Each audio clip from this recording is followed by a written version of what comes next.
lovelies, I really hope you're all well. I'm sorry that I've been a bit lax with the whole filming thing. Unfortunately, I haven't had much time.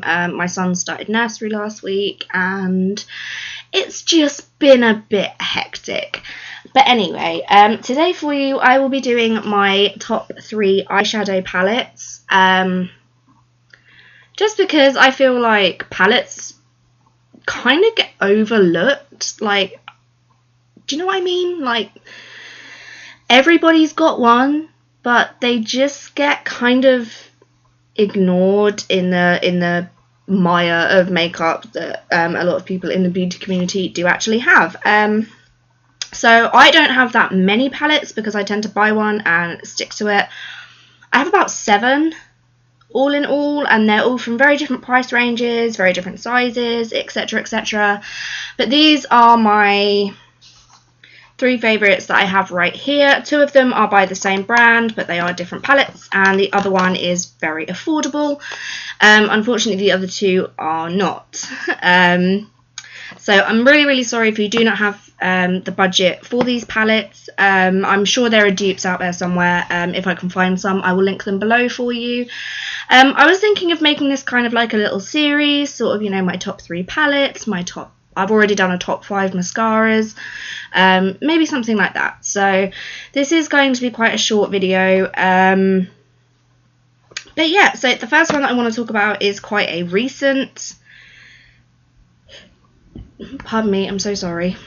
It's quite a recent palette that has had an awful lot of controversy over, you know, the beauty community as a whole. I've heard that a lot of people have had problems with kickback and that it's very powdery or it's broken, blah blah blah. And it is the Anastasia Beverly Hills Subculture palette. Now, the only thing I don't like about these palettes is the outer bit, because it's velvet and velvet gives me the heebies and I really don't like it. But I absolutely love the shades in this palette. If you can see them, I absolutely love the shades in this palette. I use Electric and Roxy as sort of like a transition shade regularly, and I will use Fudge to deepen up the crease. I will also use Rowdy to deepen up the crease. All Star is a really lovely coral shade.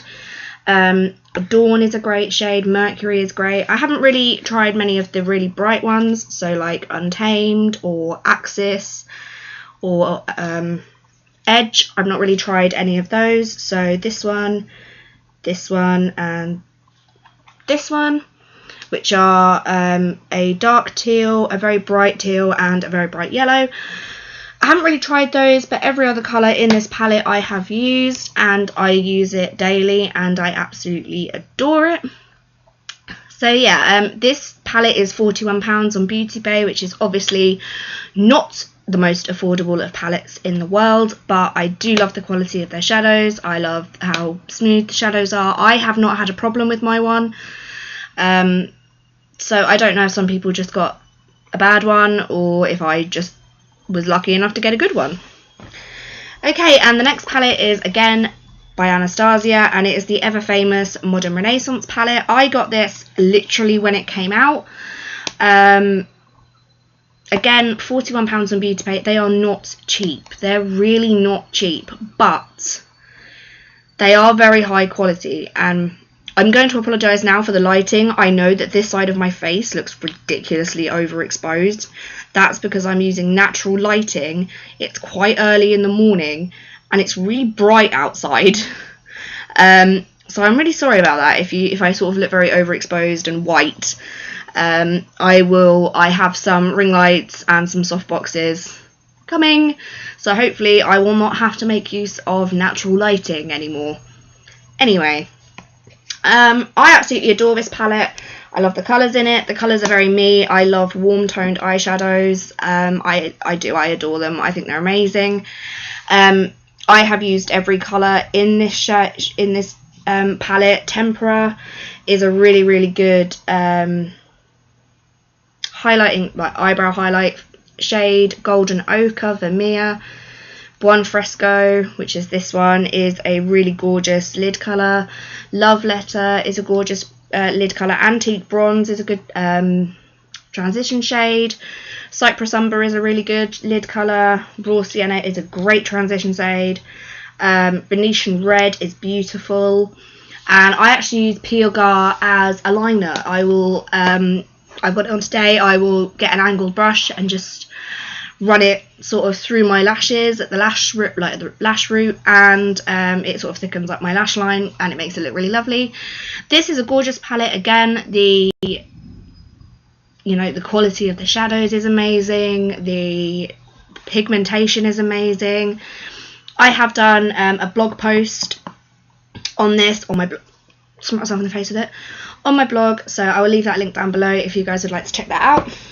And my final palette is definitely far more affordable, and this is the Maybelline The Nudes. I'm sorry, mine is manky and I'm also missing a shade in the end here, but never mind.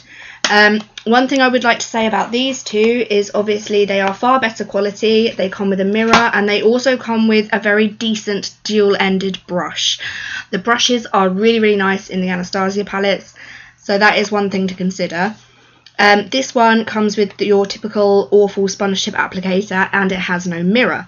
However, this is much easier for travelling, although it's not very sturdy, so obviously breakages can happen, as has happened to mine, but it's much easier for travelling. In this palette you don't have any, obviously it's a nudes palette, so everything in it is neutral. You have a really good mix of shimmers and mattes. The pigmentation is amazing, they blend so well. They are really lovely. You have, none of them have names, which does bother me, but so yeah, we have like a light shimmer here, which is great for highlighting your eyebrow. This is a really lovely transition shade. It's kind of like a minky grey taupe. This one here is a lovely sort of matte creamy shade. This is a really nice deep bronzy gold shimmer. This one is a bit lighter than this one, but the two together make a really lovely sort of grey transition if you're after sort of like quite a dark eye.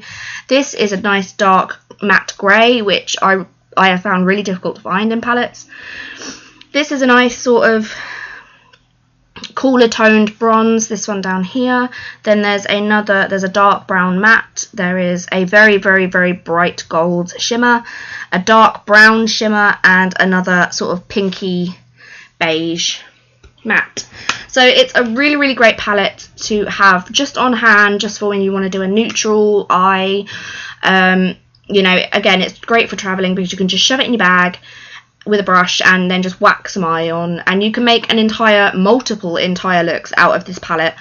This palette was, when I got it, it was £9. I do believe these have gone up now. There are others. There is a blushed nudes, which is all sort of like roses and things like that. There is a rock nudes, which is much darker. There is a 24 karat gold nudes, which is more goldy nudes, blah blah. But these are amazing little palettes. I think they're definitely worth £10. Again, I mean, they're not majorly sturdy. They are not that great, like packaging wise, but the shadows themselves are really great. So yeah, that concludes my top 3 palettes video. I really hope you enjoyed it. Please let me know down in the comments what your favourite palettes are and what you think about the Subculture palette, because I know it's got a lot of hype on the internet. So please let me know what you think about the Subculture palette if you have it, or let me know what your favourite palettes are. Please check out my Twitter, my Instagram for more beauty related goodness, and obviously press the like button, press the big red subscribe button, and also go and follow my blog if you'd like to do that. Thank you very much. It's lovely to see you all. Bye bye.